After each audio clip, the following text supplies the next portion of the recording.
আসসালামু আলাইকুম। অবশেষে ২০২৬ আইপিএল থেকে মুস্তাফিজের নাম সরিয়ে নিল কলকাতা। তো এটা আসলে কলকাতার একা সিদ্ধান্ত না, তাদের উপরে আসলে বিসিসিআই এর নির্দেশ ছিল দেখেই তারা পালন করছে। দেখুন, মুস্তাফিজুর রহমান খুব ভালো রিদমে আছে এই সময়। ভালো রিদমে আছে দেখেই তাকে নিয়ে আসলে কারাগারি করেছে ৩টা দল, যার প্রেক্ষিতে তার মূল্য ৯,২০,০০,০০০ টাকা বা ২০ লাখ রুপি হয়েছে।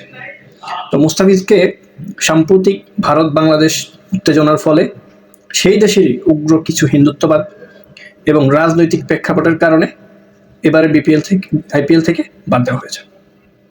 যাই হোক, সেটা তারা করতেই পারে। এখন আমার কথা হচ্ছে, বিসিসিআই যদি এমন সিদ্ধান্ত দিবে, কারণ বিসিসিআই কিন্তু জানে যে বাংলাদেশের সাথে ভারতের একটা আগস্টের পর বা ২৪ আগস্টের পরে একটা টান উত্তেজনার সম্পর্ক। তো সেক্ষেত্রে বিসিসিআই কেন আইপিএলের অকেশনে বাংলাদেশিদের নাম রাখলো? রাখা ঠিক আছে, ওকে রাখলো। এরপরও তো বিসিসিআই যখন ফাইনাল একটা অকেশনের জন্য সবার লিস্ট দেওয়া হয়, সেখানেও তো বাংলাদেশের নামটা কেটে দিতে পারতো বা বাদ দিতে পারতো, প্লেয়ারগুলোকে বাদ দিতে পারতো, সেটা করে নাই। তো এখানে দেখুন, আসলে আপনি দোষটা দিবেন কাকে? Kolkata night Riders? না, দিতে পারবেন না। কারণ মুস্তাফিজকে নিয়ে আরও 2টা দল বিট করছে, মুম্বাই করছে, চেন্নাই করছে। তো যদি কলকাতা বিট না করতে হয় তো তারা কিনতে পারতো। তো এখন শেষমেশ আসলে বোঝা হয়ে গেল কলকাতার গাড়ি। তো ঠিক আছে, সেটা হতেই পারে, এখন সেটা তাদের ইন্টারনাল সাবজেক্ট। আমার কথা হচ্ছে, তাহলে ক্রিকেটে ভারত রাজনীতিটা খুব ভালোভাবে এন্ট্রি দিয়ে দিল, যেটা খুবই আসলে কটু দেখায়, ভালো দেখায় না আর কি। দিন শেষে আসলে ক্রিকেটটারই ক্ষতি, এবং এর প্রেক্ষিতে দুই দেশের ক্রিকেট বোর্ড এবং রাজনীতিতে আরও অস্থিরতা বাড়বে, এটা নিয়ে সন্দেহ নেই। ভারত যদি বাংলাদেশে শুধু একটা মাত্র প্লেয়ার, যে কিনা শুধু মুস্তাফিজ, তাকে নিরাপত্তা দিতে ব্যর্থ হয়, তার সাথে তো আর কেউ যাবে না, শুধু সে একাই খেলতে যাবে, তাকে নিরাপত্তা দিতে ব্যর্থ হয়, তাহলে বাংলাদেশের স্টাফ বা পুরো টিম এবং সমর্থকদের কিভাবে আসলে নিরাপত্তা দিবে, সে প্রশ্ন আসলে থেকেই যায়।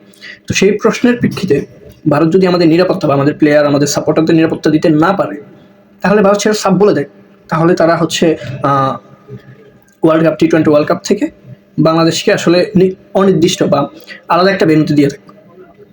এখন আসলে সেটাই করতে হবে, কারণ আমরা যখন 2023 সালে মেবি বিশ্বকাপ হয়েছে, তখন আমরা দেখছি আমাদের সমর্থকদের মারধর করা, আমাদের সমর্থকদের পতাকা নিয়ে স্টেডিয়ামে ঢুকতে না দেওয়া, ইভেন আমাদের শোয়েবের যে বাঘটা ছিল, টাইগারটা ছিল, ওটাকে তারা ম্যাচটা হারার পরে তারা একদম ছিঁড়ে ফেলেছে। তো সেখানেও আসলে বিসিসিআই বাংলাদেশি সমর্থকদের আসলে নিরাপত্তা দিতে খুবই ব্যর্থতার পরিচয় দিয়েছে। তো সেই দিকগুলো বিবেচনা করে হলেও বিসিসির আসলে মেরুদণ্ডটা এবার সোজা করা উচিত, যেহেতু এখন আর ওই 2024-এর আগের সরকার বা আগের ব্যবস্থা নেই।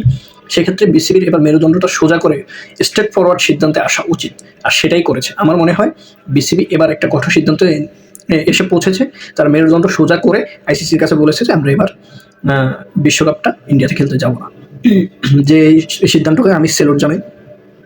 এর মধ্যেও নাকি বাংলাদেশ ক্রিকেট বোর্ডের কিছু কিছু সদস্যরা এটার বিরোধিতা করেছে। কারা সেটা আসলে আমার বোধগম্য নয়। যারাই এটার বিরোধিতা করেছে তাদেরকে ধিক্কার জানাই। মূল পয়েন্টে আসি। তো যেহেতু ভারত আমাদের মুস্তাফিজকে শুধুমাত্র রাজনৈতিক কারণ এবং নিরাপত্তাহীনতা, আসলে নিরাপত্তা, আমি ভারতের একটা নিউজে দেখছি যে মুস্তাফিজকে নিলে নাকি মুস্তাফিজ নিরাপত্তা তারা দিতে পারবে না, নাকি মুস্তাফিজের জন্য তাদের নিজেদের নিরাপত্তায় হুমকি। এখন আমার কথা হচ্ছে, মুস্তাফিজ কি সাথে করে অ্যাটম বোম নিয়ে যাবে যে ভারতের নিরাপত্তা হুমকি পড়বে তার জন্য? মুস্তাফিজ কি সাথে করে স্নাইপার নিয়ে যাবে? মুস্তাফিজ কি সাথে করে বোমারু বিমান নিয়ে যাবে? পাগলপনা। যাই হোক, দিন শেষের দোষটা আসলে কেকেআরের গাড়েই গেল, কলকাতার গাড়ি। কারণ তারাই হচ্ছে ওই দেশে বিট করেছে, অনেকে শাহরুখ খানকে দেশদ্রোহী ইত্যাদি ইত্যাদি বলছে।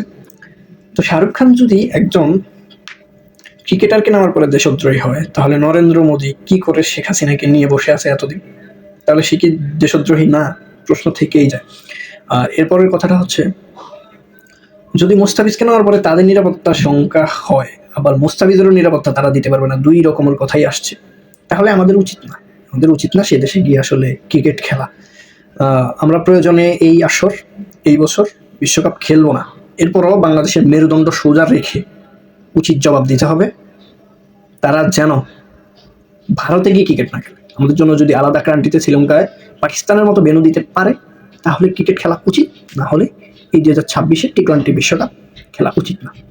আরেকটা সিদ্ধান্ত আমার ভালো লাগছে, অনেকগুলা আমাদের মিডিয়া বলছে তারা এবার আইপিএল এর কোনো নিউজ করবে না। আমি তাদেরকে সাধুবাদ জানাই, সেলুট জানাই। ধন্যবাদ।